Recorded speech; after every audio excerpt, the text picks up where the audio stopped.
Friends, dissolution of a partnership form पढ़ने जा रहे हैं। इसमें हम लोग कितने मेन अकाउंट्स ओपन होते हैं इस पर चर्चा कर चुके हैं, एवं रियलाइजेशन अकाउंट को पढ़ चुके हैं। तो हम यहीं से स्टार्ट करते हैं। आइए देखते हैं। Main accounts in case of dissolution of a firm में 4 अकाउंट्स ओपन होते हैं। First, realisation account. Second, partners loan account. Third, partners capital account. And fourth, bank account. Realisation account को हम लोग प्रीवियस वीडियो में पढ़ चुके हैं। तो आज हम स्टार्ट करते हैं partners loan account. Partners loan account को बनाने के लिए आप देखेंगे क्वेश्चन के बैलेंस शीट में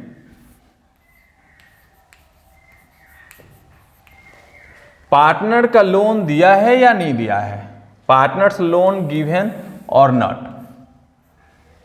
अगर किसी पार्टनर का लोन दिया हुआ है, सपोज कीजिए कि क्वेश्चन में एक्स, वाई और जेड 3 पार्टनर्स हैं।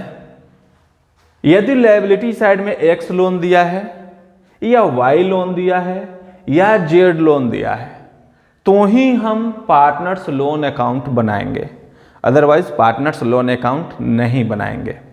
कभी कभी मिसेज एक्स लोन कर देगा, तो याद रखिएगा पार्टनर एक्स है, मिसेज एक्स नहीं। तो हमें मतलब सिर्फ एक्स वाई जेड से है। अगर एक्स वाई जेड इन तीनों में से कोई लोन है तो हम loan account, X loan account, Y loan account और जेड लोन अकाउंट ओपन करेंगे, otherwise partners loan account open नहीं करेंगे। अब जिसका लोन हो, सपोज कीजिए कि एक्स का लोन है तो लिखेंगे एक्स लोन अकाउंट, वाई का लोन है तो वाई लोन अकाउंट, जेड का लोन है तो जेड लोन अकाउंट। अब बैलेंस शीट के लायबिलिटी साइड में जितना अमाउंट दिया होगा उस अमाउंट को हम बाई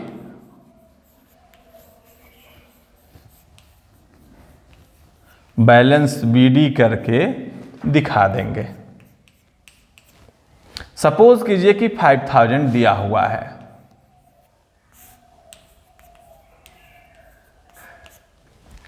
तो वही अमाउंट, जो अमाउंट बैलेंस शीट में दिया हुआ है वही अमाउंट हम यहां लिखते हैं और लिखते हैं टू बैंक अकाउंट, यानी टू कैश और बैंक अकाउंट लिखकर हम इसका पेमेंट कर देते हैं। पार्टनर्स लोन अकाउंट समाप्त। तो पार्टनर्स लोन अकाउंट बहुत ही इजी अकाउंट है। इसमें क्वेश्चन में जो लोन दिया हुआ है उसे हम बाई बैलेंस बीडी करके दिखा देते हैं, उसका पेमेंट हम टू बैंक अकाउंट करके कर देते हैं। बस यहीं पे पार्टनर लोन अकाउंट एंड हो जाता है। अब हम बात करने चलते हैं पार्टनर्स कैपिटल अकाउंट की। बात करते हैं पार्टनर्स कैपिटल अकाउंट की। पार्टनर्स कैपिटल अकाउंट को आप change in profit sharing ratio, admission, retirement, death सभी चैप्टरों में बनाते हुए आए हैं, इसलिए हम कोई स्पेशल लेक्चर इस पर नहीं देने जा रहे हैं। पार्टनर्स कैपिटल अकाउंट में सबसे पहले आप बाई बैलेंस बीडी लिखते हैं,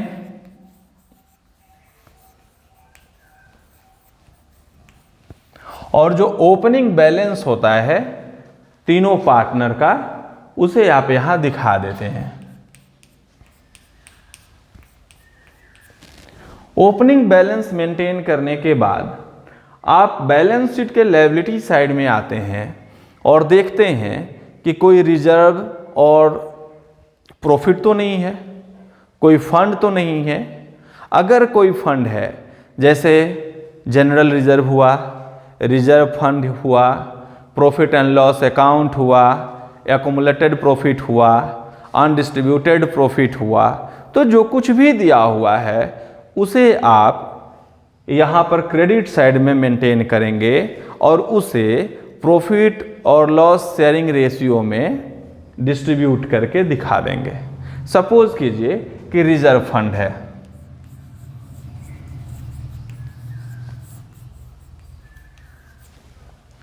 और रिजर्व फंड 3000 है, ओनली 3000।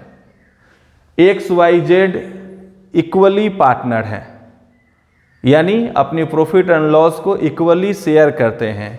तो यहाँ पे 3000 को हम दिखा देंगे 1000, 1000, 1000। तो रिजर्व फंड हुआ या जनरल रिजर्व हुआ या अदर्स जो प्रॉफिट हुए उसको कैसे दिखाना है आप समझ गए। इसके बाद हम आते हैं और रियलाइजेशन अकाउंट को थ्रोली चेक करते हैं। पहले रियलाइजेशन अकाउंट के डेबिट साइड में देखेंगे कि कहीं कोई पार्टनर किसी लायबिलिटी का पेमेंट तो नहीं किया है।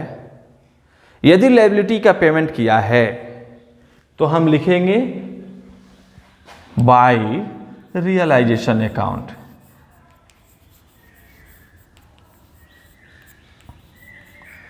अब देखेंगे कि कौन सा पार्टनर पेमेंट किया है। एक्स किया है तो एक्स के अमाउंट में लिखेंगे कॉलम में, वाई ने किया है तो वाई के कॉलम में लिखेंगे, जेड ने किया है तो जेड के कॉलम में लिखेंगे। अगर किसी ने नहीं किया है तो इसे हम नहीं लिखेंगे। उसके बाद हम देखते हैं कि रियलाइजेशन पे प्रॉफिट हुआ है या लॉस। अगर प्रॉफिट हुआ है तो फिर बाय रियलाइजेशन यहां पे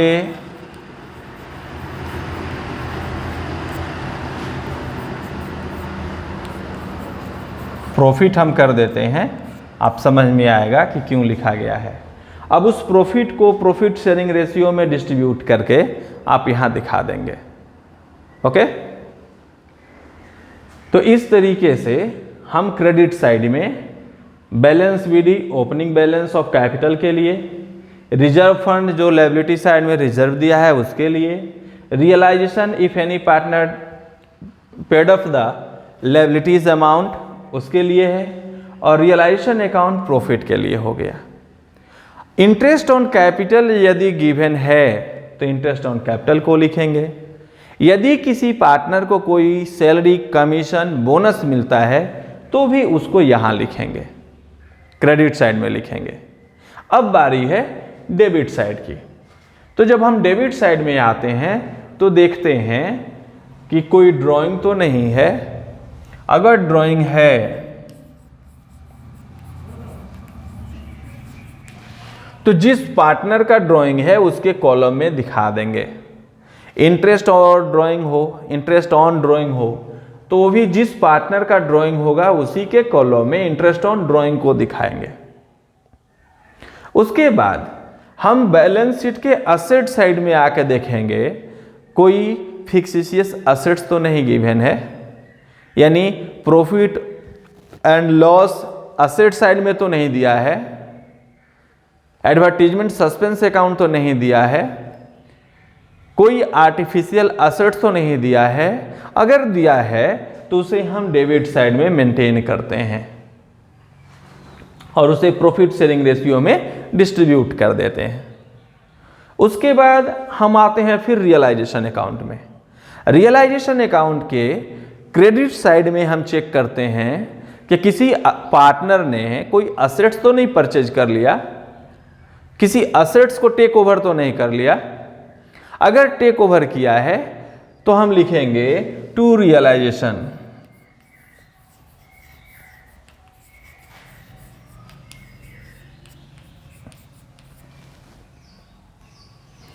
फॉर टेकिंग असेट्स, किसी असेट्स को लिया है तो। अब देखेंगे कि रियलाइजेशन अकाउंट में कहीं लॉस तो नहीं हुआ है। यदि लॉस हुआ है तो भी उसे हम टू रियलाइजेशन करेंगे।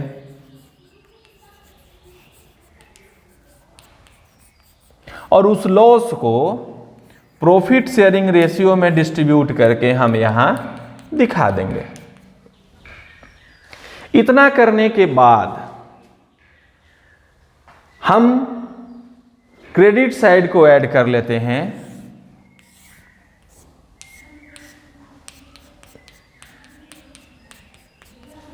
और डेबिट साइड को ऐड करके कहीं वर्किंग नोट में कंपैरेटिवली स्टडी कर लेते हैं। यदि क्रेडिट साइड एक्सेस है, सपोज कीजिए कि यहाँ 80,000 आ रहा है और यहाँ 60,000 आ रहा है, तो ये लो है, क्रेडिट साइड एक्सेस है। तो जब क्रेडिट साइड एक्सेस होगा तो डिफरेंस को हम लिखेंगे टू बैंक अकाउंट, और डिफरेंस अमाउंट इसमें 20,000 कर देंगे, जिससे यह भी 80 हो गया, यह भी 80 हो गया। तो इस तरीके से हम बैलेंस करेंगे। तो क्रेडिट साइड एक्सेस होगा तो टू बैंक अकाउंट, और डेबिट साइड एक्सेस होगा तो बाई बैंक अकाउंट करेंगे। यानी ये टू बैंक जो है ये शो करता है कि कैपिटल का पेमेंट किया गया, यानी पार्टनर ने इतना अमाउंट विड्रॉ किया, और ये जो है ये शो करता है कि डेफिसिट अमाउंट को पार्टनर ने बॉट किया। तो इस तरीके से हम बैंक अकाउंट के थ्रू, बैंक अकाउंट का हेल्प लेकर अकाउंट को क्लोज कर देते हैं, और जब हम क्लोज कर देते हैं तो यही हमारा पार्टनर्स कैपिटल अकाउंट क्लोज होता है। अब इसके बाद एकमात्र अकाउंट बच जाता है जो है बैंक अकाउंट। आइए बैंक अकाउंट को देखते हैं। बैंक अकाउंट को देखने चलते हैं। तो बैंक अकाउंट में सबसे पहले हम आते हैं क्वेश्चन के बैलेंस शीट में, कैश इन हैंड या कैश एट बैंक दिया रहता है। तो जो कुछ भी दिया हो, कैश इन हैंड दिया हो या कैश एट बैंक दिया हो, तो उसके लिए हम लिखते हैं टू बैलेंस बीडी। क्यों लिखते हैं टू बैलेंस बीडी? क्योंकि असेट्स का हमेशा डेबिट बैलेंस होता है। तो टू बैलेंस बीडी लिखते हैं। कब लिखेंगे टू बैलेंस बीडी? जब कैश इन हैंड दिया हो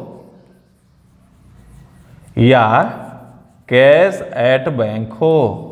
यह आपको क्वेश्चन बनाते समय कैश इन हैंड और कैश एट बैंक नहीं दिखाना है, हम आपको समझने के लिए टू बैलेंस बीडी लिखेंगे, और इसके लिए टू बैलेंस बीडी लिख रहे हैं, हम इसको लिखे हैं। क्वेश्चन में आप क्वेश्चन जब बनाइएगा तो केवल टू बैलेंस बीडी लिखेंगे, cash in hand cash at bank नहीं लिखेंगे। कभी कभी क्वेश्चन में बैंक ओवरड्राफ्ट भी दिया रहता है, तो उस केस में आप बाई बैलेंस बीडी करेंगे, और बाई बैलेंस बीडी करके आप यहां उसको दिखा देंगे। अब एक एक अकाउंट जो आप ऊपर बनाए हैं उसको चेकआउट कीजिए। सबसे पहले आते हैं रियलाइजेशन अकाउंट के डेबिट साइड में। बैंक कहाँ मेंशन होता है याद करें। जब आप लायबिलिटी का पेमेंट करते हैं, जब आप एक्सपेंस का पेमेंट करते हैं, तो वहाँ पर बैंक लिखते हैं। तो बैंक डेबिट साइड में हुआ तो इस अकाउंट के क्रेडिट साइड में आएंगे और लिखेंगे बाई रियलाइजेशन।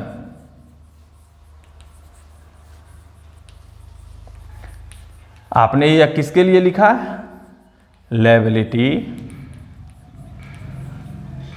एक्सपेंसेस का जो पेमेंट आपने किया, तो कितना टोटल पेमेंट हुआ उसको आप लिखेंगे बाय रियलाइजेशन में। फिर अब रियलाइजेशन के क्रेडिट साइड में आइए, तो वहां पर बाय बैंक आप कब लिखते हैं? जब असेट्स को रियलाइज करते हैं, सेल आउट करते हैं। तो यहां लिखेंगे टू रियलाइजेशन अकाउंट। यह कब हुआ? जब हम रियलाइज्ड किए। आप सेल ऑफ असेट्स लिख दीजिए। जब असेट्स को हमने सेल किया, जो पैसा मिला उसको हमने यहां पर दिखा दिया।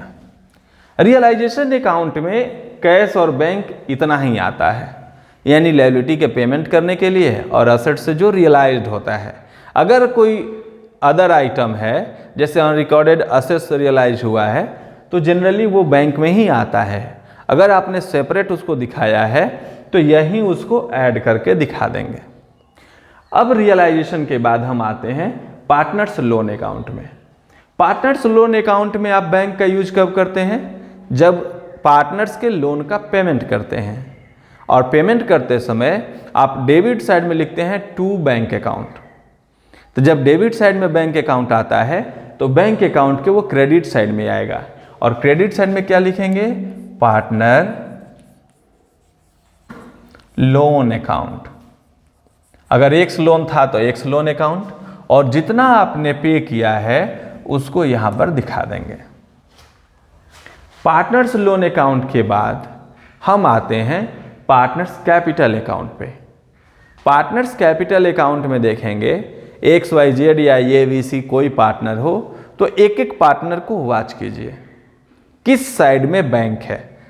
यदि क्रेडिट साइड में बैंक है तो आप देखिए कौन से पार्टनर के लिए है। अगर जेड पार्टनर के लिए है तो लिखेंगे टू जेड कैपिटल अकाउंट।